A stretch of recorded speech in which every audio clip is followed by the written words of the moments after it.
اعوذ باللہ من الشیطان الرجیم بسم اللہ الرحمن الرحیم۔ عزیز طلباء، تعارف حدیث کے ضمن میں لیکچر نمبر 3 کہ حدیث کی ضرورت اور اہمیت کے بارے میں بات ہوئی تھی کہ آپ صلی اللہ علیہ وسلم نے ارشاد فرمایا، ترکت فیکم امرین لن تضلوا ما تمسکتم بہما کتاب اللہ و سنتی، کہ میں تمہارے درمیان 2 چیزیں چھوڑے جا رہا ہوں، اگر تم انہیں مضبوطی سے تامے رہو گے تو ہرگز گمراہ نہیں ہوگے،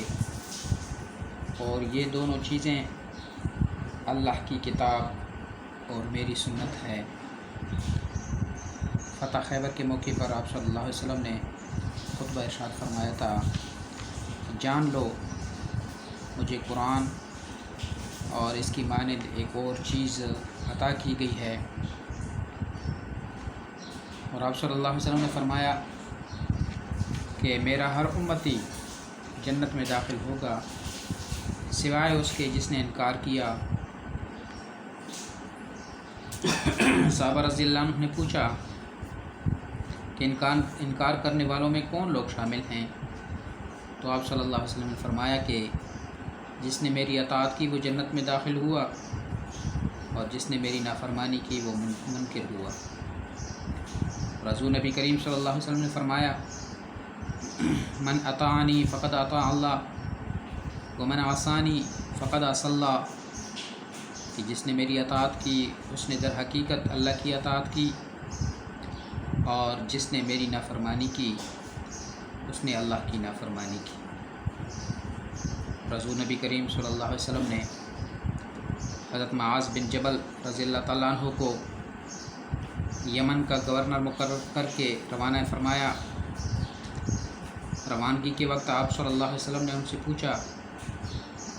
کہ اگر کوئی مقدمہ تمہارے سامنے پیش ہو تو تم اس کا فیصلہ کس طرح کرو گے؟ حضرت معاذ رضی اللہ عنہ نے جواب دیا کہ یا رسول اللہ صلی اللہ علیہ وسلم، میں کتاب اللہ کے مطابق فیصلے کروں گا۔ آپ صلی اللہ علیہ وسلم نے پوچھا، اگر تم اسے کتاب اللہ میں نہ پاؤ تو پھر کیا کرو گے؟ معاذ رضی اللہ عنہ جواب دیتے ہیں کہ یا رسول اللہ، پھر میں سنت رسول کے مطابق فیصلے کروں گا۔ پھر پوچھا کہ اگر تمہیں سنت رسول سے بھی نہ ملے تو پھر کیا کرو گے؟ تو حضرت معاذ رضی اللہ عنہ نے جواب دیا کہ یا رسول اللہ، پھر میں اپنی رائے سے اجتہاد کروں گا، تو یہ سن کر حضور نبی کریم صلی اللہ علیہ وسلم نے انہیں تبکی دی اور فرمایا کہ شکر ہے اللہ کا کہ اس نے اللہ کے رسول کے بھیجے ہوئے کی رائے کو اللہ کے رسول کی مرضی کے مطابق کر دیا۔ وہ میں بھی یہی چاہتا تھا کہ ایسا ہی تو کرتا۔ تو آپ صلی اللہ علیہ وسلم فرمایا، جو شخص فساد امت کے وقت میری سنت پر عمل پیرا رہے گا اسے 100 شہیدوں کا ثواب ملے گا۔ تو قرآن مقدس میں حدیث کی اہمیت، حضور نبی کریم صلی اللہ علیہ وسلم کی سنت کی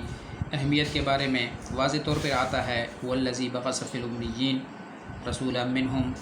یتلو علیہم آیاتہ ویزکیہم ویعلمہم الکتاب والحکمہ۔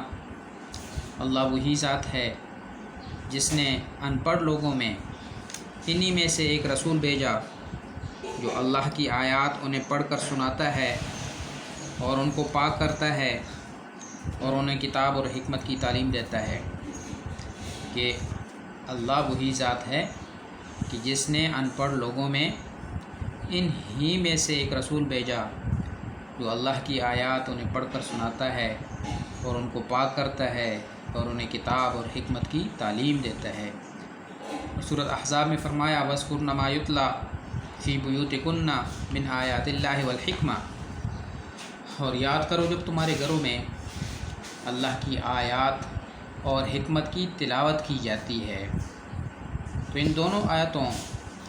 اور کئی دوسری آیات سے یہ معلوم ہوتا ہے کہ رسول اللہ صلی اللہ علیہ وسلم آیات کی تلاوت کرتے ہیں، کتاب الہی کی تعلیم دیتے ہیں اور حکمت کی تعلیم دیتے ہیں۔ یتلو علیہم آیاتہ ویزکیہم ویعلمہم الکتاب والحکمہ، کہ آیات کی تلاوت کرتے ہیں، کتاب الہی کی تعلیم دیتے ہیں اور آپ صلی اللہ علیہ وسلم حکمت کی بھی تعلیم دیتے ہیں۔ صاف ظاہر ہے کہ یہ تینوں الگ الگ چیزیں ہیں۔ آیات کی تلاوت قرآن مجید سکھانا ہے، لیکن حکمت کی تعلیم یہ آیات کی تلاوت سے الگ چیز ہے، اور اس کی وضاحت صرف اس میں آیا ہے کہ آیات کی تلاوت کے بعد جو آپ صلی اللہ علیہ وسلم اپنے ارشادات اور عام دینی احکام سکھاتے وہی حکمت تھی، جس کا دوسرا نام آپ صلی اللہ علیہ وسلم کی حدیث ہے اور آپ صلی اللہ علیہ وسلم کی سنت ہے۔ یہ دوبارہ سن لیں کہ فرمایا هو الذی بعث فی الامیین رسولا منہم یتلو علیہم آیاتہ ویزکیہم ویعلمہم الکتاب والحکمہ، کہ اللہ وہی ذات ہے جس نے ان پڑھ لوگوں میں انہی میں سے ایک رسول بھیجا جو اللہ کی آیات انہیں پڑھ کر سناتا ہے، یتلو علیہم آیاتہ، کہ جو اللہ کی آیات انہیں پڑھ کر سناتا ہے، ویزکیہم، اور ان کو پاک کرتا ہے، ویعلمہم الکتاب والحکمہ، اور انہیں کتاب اور حکمت کی تعلیم دیتا ہے۔ تو حضور نبی کریم صلی اللہ علیہ وسلم کا کام یہ معلوم ہوا کہ آیات کی تلاوت بھی آپ صلی اللہ علیہ وسلم نے کی، کتاب الہی کی تعلیم بھی دی اور حکمت کی تعلیم بھی دی، اور یہ تینوں چیزیں الگ الگ ہیں۔ آیات کی تلاوت یہ قرآن مجید سکھانا ہے، اور حکمت کی تعلیم یہ آیات کی تلاوت سے الگ چیز ہے، اور اس کی وضاحت صرف اس میں ہے کہ آیات کی تلاوت کے بعد جو آپ صلی اللہ علیہ وسلم اپنے ارشادات اور عام دینی احکام سکھاتے وہی حکمت تھی، اور اس کا دوسرا نام آپ صلی اللہ علیہ وسلم کی حدیث اور آپ صلی اللہ علیہ وسلم کی سنت ہے۔ چنانچہ حضور نبی کریم صلی اللہ علیہ وسلم نے اپنی ایک حدیث میں ارشاد فرمایا، انی اوتیت القرآن ومثلہ معہ، کہ انی اوتیت القرآن ومثلہ معہ، آگاہ رہو مجھے قرآن عطا کیا گیا اور اس کے ساتھ اس کے مثل ایک اور چیز دی گئی، ومثلہ معہ، اور اس کے ساتھ اس کے مثل ایک اور چیز دی گئی، اور اس دوسری چیز کا نام جو ہے وہ حدیث نبوی ہے۔ حضور نبی کریم صلی اللہ علیہ وسلم کا ہر قول اور ہر عمل اللہ کے حکم کے مطابق ہے۔ حضور صلی اللہ علیہ وسلم کا ہر قول اور ہر عمل اللہ کے حکم کے مطابق ہے۔ ارشاد ربانی ہے، وما ینطق عن الہوی ان هو الا وحی یوحی، یعنی وہ حضور صلی اللہ علیہ وسلم اپنی خواہش سے کچھ نہیں فرماتے، بلکہ یہ تو وہی ہے جو ان کی طرف بھیجی جاتی ہے۔ قرآن حکیم سے یہ بات بھی ثابت ہوتی ہے کہ حضور صلی اللہ علیہ وسلم پر قرآنی آیات کے علاوہ بھی وحی نازل ہوا کرتی تھی، اور اسے وحی خفی کہا جاتا ہے، اور حدیث ہمارے لیے اس لیے معتبر ہے کہ وہ بھی وحی خفی ہے۔ خلفائے راشدین بھی حدیث کو یہی حیثیت دیتے تھے۔ خلیفہ اول حضرت ابوبکر صدیق رضی اللہ عنہ کا طرز عمل یہ تھا کہ آپ رضی اللہ عنہ کے سامنے جب کوئی معاملہ پیش ہوا تو آپ رضی اللہ عنہ پہلے کتاب اللہ میں اس کا حکم تلاش کرتے،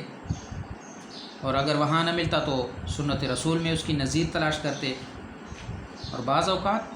آپ رضی اللہ عنہ اعلان کرتے، حضرت ابوبکر صدیق رضی اللہ عنہ بعض اوقات اعلان کرتے، اگر کسی کو حضور نبی کریم صلی اللہ علیہ وسلم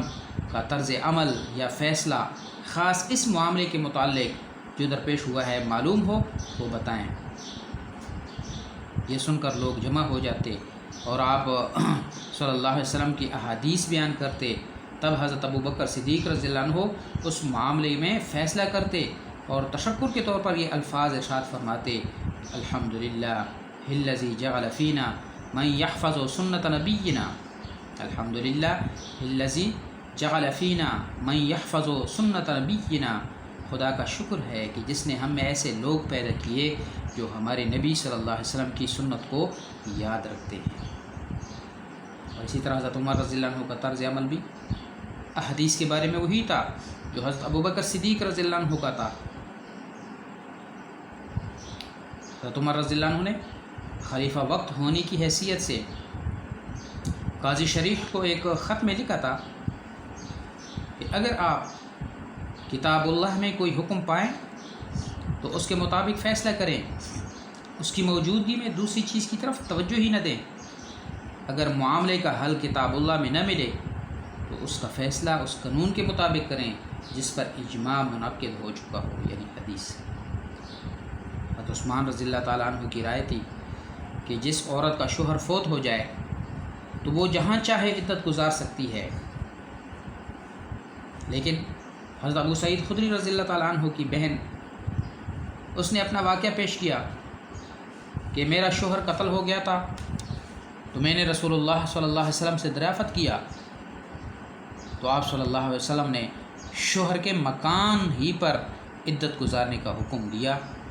حضرت عثمان رضی اللہ تعالیٰ عنہ نے یہ حدیث سنی تو آپ نے بھی اس روایت کے مطابق فیصلہ کیا۔ المختصر کہ جتنے بھی ائمہ کرام ہیں وہ بھی قرآن اور قرآن کے بعد حدیث کو بہت زیادہ اہمیت دیتے تھے۔ امام ابو حنیفہ رحمۃ اللہ علیہ عنہ وہ فرماتے تھے کہ جو بات حضور صلی اللہ علیہ وسلم سے منقول ہے،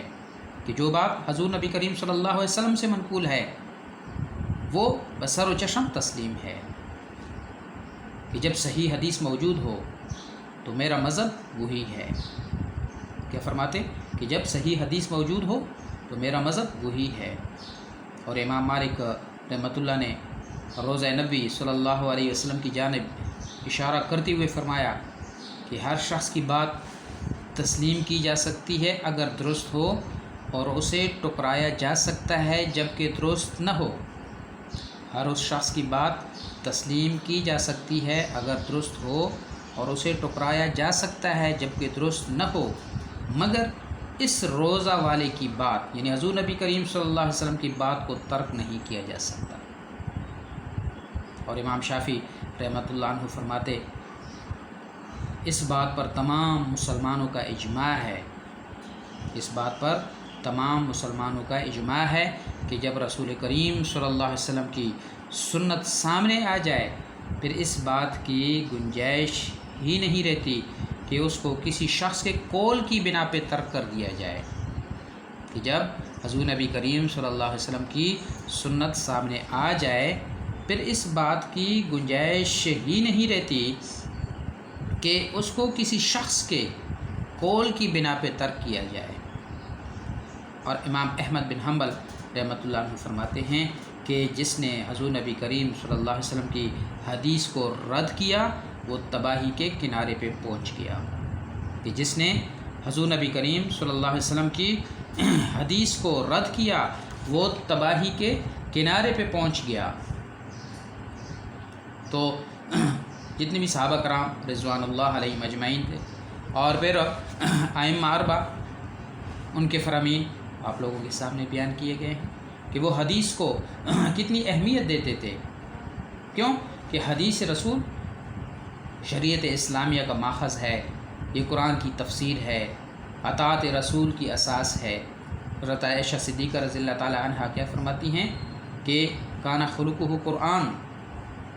کہ حضور نبی کریم صلی اللہ علیہ وسلم کے اخلاق کیا ہیں؟ وہ قرآن ہیں، یعنی حضور نبی کریم صلی اللہ علیہ وسلم قرآن کی جو ہے نا وہ تفسیر کرنے والے ہیں۔ اور حضور نبی کریم صلی اللہ علیہ وسلم نے فرمایا ترکت فیکم امرین، کہ میں تم میں دو چیزیں چھوڑے جا رہا ہوں، کتاب اللہ و سنتی، ایک اللہ کی کتاب اور دوسری کیا ہے کہ میری سنت ہے، کہ ترکت فیکم امرین لن تضلوا ما تمسکتم بہما کتاب اللہ و سنتی، کہ میں تمہارے درمیان دو چیزیں چھوڑے جا رہا ہوں، اگر تم انہیں مضبوطی سے تامے رہو گے تو ہرگز گمراہ نہیں ہوگے، اور یہ دو چیزیں اللہ کی کتاب اور میری سنت ہے۔ تو صحابہ کرام رضوان اللہ علیہم اجمعین اطاعت رسول کی جیتی جاگتی تصویر تھے۔ ان لوگوں کی سب سے بڑی سعادت یہ تھی کہ وہ آپ صلی اللہ علیہ وسلم کے احکام پہ عمل کرنے والے تھے۔ حضرت ابوبکر صدیق رضی اللہ عنہ کا زمانہ آتا ہے تو کچھ لوگوں نے زکوٰۃ ادا کرنے سے انکار کر دیا، کچھ لوگوں نے زکوٰۃ ادا کرنے سے انکار کر دیا، تو حضرت ابوبکر صدیق رضی اللہ عنہ نے فرمایا کہ خدا کی قسم اگر یہ لوگ اس رسی کو بھی اللہ کی راہ میں دینے سے انکار کریں گے جو رسول اللہ صلی اللہ علیہ وسلم کے زمانے میں کسی جانور کو زکوٰۃ میں دیتے تھے، یعنی جو رسی حضور نبی کریم صلی اللہ علیہ وسلم کے زمانے میں کسی جانور کو زکوٰۃ کے طور پہ دینے میں وہ جاتی تھی اور وہ اس رسی کو دینے سے انکار کریں تو بھی میں ان کے خلاف جہاد کروں گا۔ یعنی اتنی کمی بھی برداشت نہیں ہوگی کہ حضور نبی کریم صلی اللہ علیہ وسلم کے زمانے میں تو جانور کو زکوٰۃ میں دیتے ہوئے رسی ساتھ دیتے اور اب جو ہے رسی دینے سے انکار کرتے۔ حضرت عمر رضی اللہ عنہ اطاعت رسول کا ایک واقعہ نقل فرماتے ہیں۔ حضور نبی کریم صلی اللہ علیہ وسلم نے ایک مرتبہ سونے کی انگوٹھی پہنی تو لوگوں نے سونے کی انگوٹھیاں پہن لی۔ پھر نبی کریم صلی اللہ علیہ وسلم نے فرمایا میں نے سونے کی انگوٹھی لی ہے اور پھر اسے اتار دیا اور فرمایا میں آئندہ اسے ہرگز نہیں پہنوں گا، تو تمام لوگوں نے یہ سونے کی انگوٹھیاں اتار دی۔ یہ ہے اطاعت رسول، حضور نبی کریم صلی اللہ علیہ وسلم کی سنت پہ عمل کرنا۔ آپ صلی اللہ علیہ وسلم نماز پڑھا رہے ہیں، نماز کے دوران قبلے کا رخ تبدیل کرنے کا حکم نازل ہوتا ہے۔ آپ صلی اللہ علیہ وسلم نے نماز کے دوران اپنا رخ بدلا تو صحابہ کرام رضوان اللہ علیہم اجمعین نے حضور نبی کریم صلی اللہ علیہ وسلم کی اسی وقت اتباع کی، نماز کے دوران ہی فوراً اپنے چہروں کے رخ جو ہے وہ بدل دیے۔ آپ صلی اللہ علیہ وسلم نے شراب کے حرام ہونے کا حکم صادر فرمایا تو انہوں نے آپ صلی اللہ علیہ وسلم کی کس طرح اتباع کی، آپ صلی اللہ علیہ وسلم کی سنت پہ، آپ صلی اللہ علیہ وسلم کے حکم پہ، فرمان پہ کس طرح عمل کیا کہ مدینہ طیبہ کی گلیوں کے اندر شراب اس طرح بہنے لگی جیسے پانی بہتا ہے کہ لوگوں نے شراب کے مٹکے تک توڑ ڈالے۔ تو صحابہ کرام رضوان اللہ علیہ مجمعین حضور نبی کریم صلی اللہ علیہ وسلم کی سنت کی اتباع کرنے والے تھے، اور ہم تمام مسلمانوں کے لیے یہی حکم ہے کہ جس طرح قرآن پہ عمل لازم ہے اس طرح حضور نبی کریم صلی اللہ علیہ وسلم کی سنت کو بھی سامنے رکھا جائے، اس پہ عمل کیا جائے، اور جو کوئی اللہ کے احکام یعنی قرآن کی اتباع کرتا ہے اور حضور نبی کریم صلی اللہ علیہ وسلم کی سنت کو اپناتا ہے، حدیث کی اتباع کرتا ہے، وہی لوگ دنیا میں بھی کامیاب ہوں گے، آخرت میں بھی کامیاب ہوں گے۔ اللہ تبارک و تعالی ہم سب کو قرآن اور حدیث پہ عمل کرنے کی توفیق عطا فرمائے۔